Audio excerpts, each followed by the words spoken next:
Hey guys, it is Duct Tape Guns here, and today I'm presenting you guys a new duct tape gun. Not gonna ignore the fact that it's been about 3 years since I've posted anything new. For those of you guys who enjoyed watching my videos, enjoy seeing what I do, enjoy the craft, just enjoy, whatever you like, whatever makes you click my videos. I just hope this video is proof to you guys that I'm not done with my hobby of building cardboard and duct tape weaponry and then presenting it to you guys on YouTube. I think you guys really enjoy what I do, and I enjoy doing it for you guys too. Um, just a summary of why I haven't been able to post anything within the last 3 years. I have been working on some projects, but they just get cut off by school and just other things I like to do. I recently became pretty interested in the competitive Smash Bros scene, so I also that took a chunk of my time out too.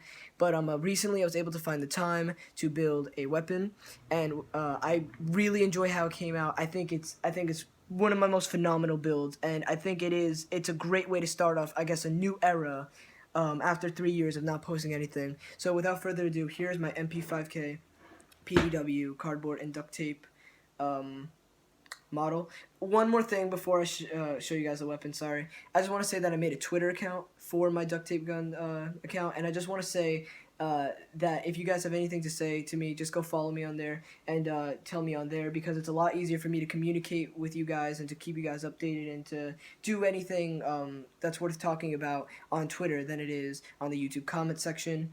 If you guys have any questions on how to build anything, or maybe you guys just want to, say, ask, what's this, what's that, or maybe you could have done this, suggestions, anything. It's much easier to do it on Twitter. Alright, so enough rambling about all that. Let's actually get into the real reason why you guys clicked the video, and that's to see the weapon. So, MP5K PDW. So, in the past, I've made an MP5. My general rule of thumb is I don't build the same weapon twice. MP5K and MP5 are not the same thing, so that, bypasses that problem. Very iconic weapon.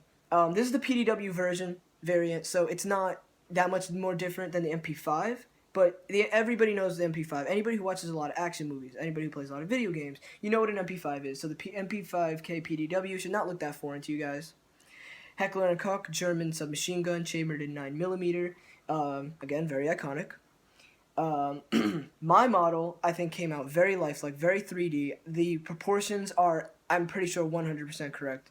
Again, it took a lot of time into detailing this weapon, making sure all the measurements are correct, making sure that the weapon looks nice in the end, as well as functions great. So, again, let's get into the functions.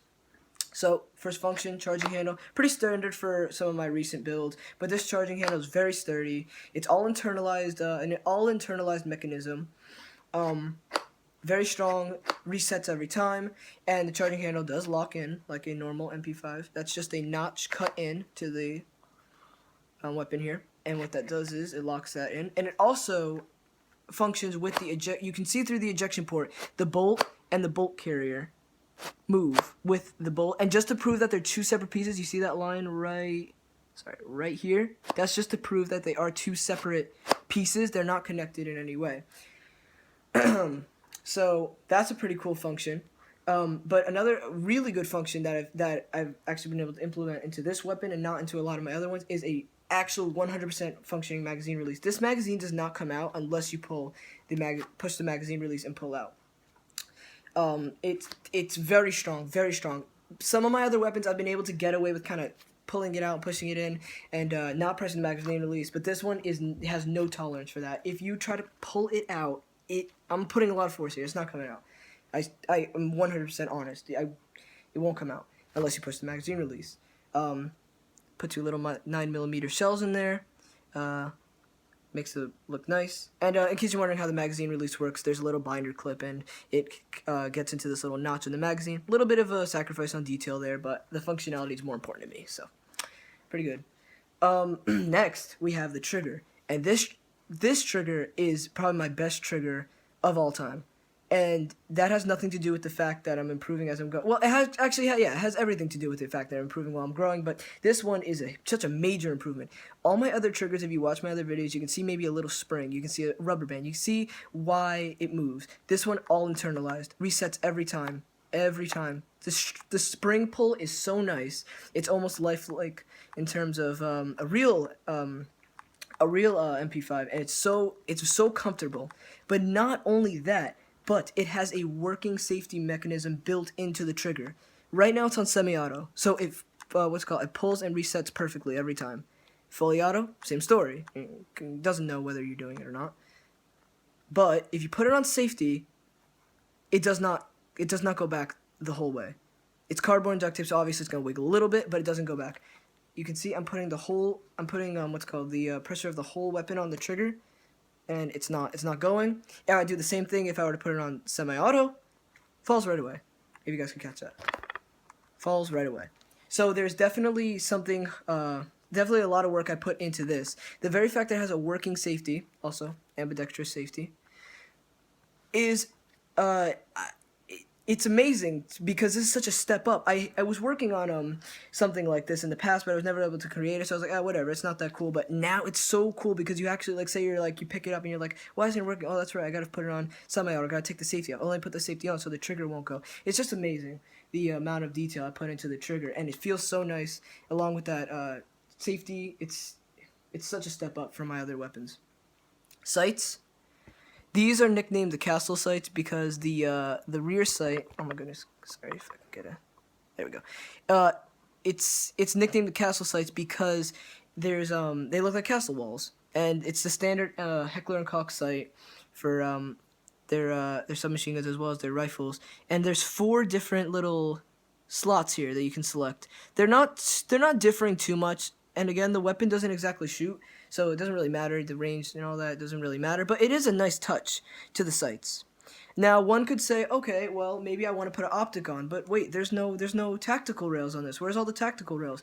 Interesting fact, the MP5K PDW, or the MP5K in general, naturally, in the model that I built, has no tactical rails on it whatsoever. In the future, I may make a variant where you take out the handrail and you put in a tactical rail system that you could pin in. And I'll get back to the pin part later. But first, let's cover the stock.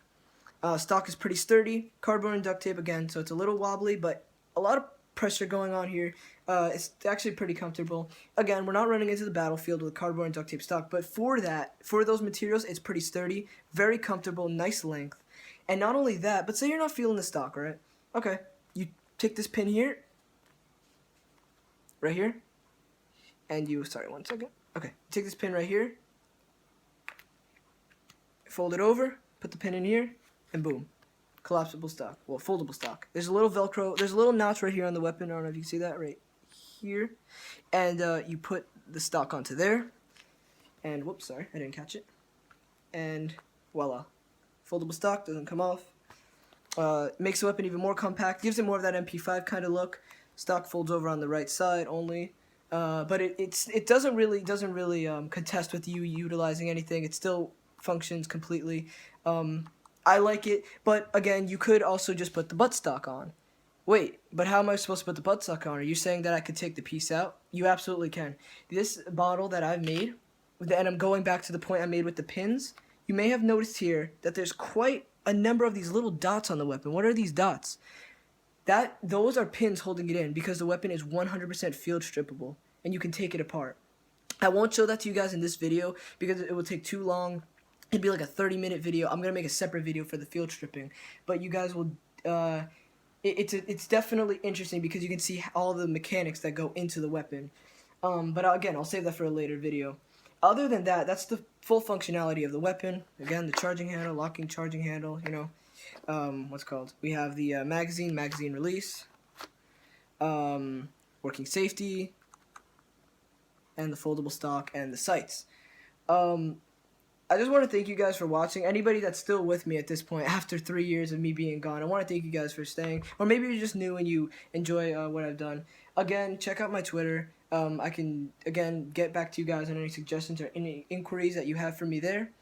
But for this video, that's basically it. I really hope you guys enjoyed the weapon I made and appreciate the amount of work that I put into the weapon. Other than that, that's it. And thank you guys for watching. Peace out.